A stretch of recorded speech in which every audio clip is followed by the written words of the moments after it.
రాజు బైబిల్లో ఒక మాట ఉంది రాజు, విస్తారమైన మాటల్లో దోషం ఉండక మానదని. నువ్వు నిన్న నుంచి గమనిస్తాను, నువ్వు చాలాసేపు నుంచి ఫోన్లో మాట్లాడుతున్నావు.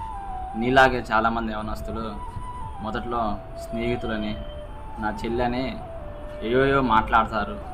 ఆ మాటలో తొతకు వారికి పాపానికి, నాశనానికి, చెడు మార్గానికి వాళ్ళు నడిపిస్తుంది.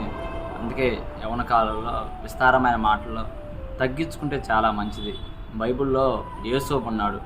యోసేపుని మనం చూసినట్లయితే రాజుగారు ఇంట్లో ఉంటూ రాజుగారు భార్య యోసేపుతో మాట్లాడాలని చాలాసార్లు ప్రయత్నిస్తుంది. అయితే యోసేపు ఆమెతో మాట్లాడడానికి కానీ ఆమె యొద్ద నిలబడటానికి కూడా ఇష్టపడలేదు రాజు. ఆ రీతిగా మనం కూడా ఉండాలి. అందుకే యోసేపుని దేవుడు హెచ్చించాడు రాజు. అందుకే విస్తారమైన మాటలో దోషం ఉండిద్ది కాబట్టి ఇక నుంచి నువ్వు విస్తారమైన మాటలు మాట్లాడకుండా ప్రార్థన చేయి. సరే సురేష్, ఇక నుంచి ఎవరితో ఫోన్ మాట్లాడను. ఇక నుంచి ఎక్కువ సమయం వేస్ట్ చేయను, మాట్లాడను.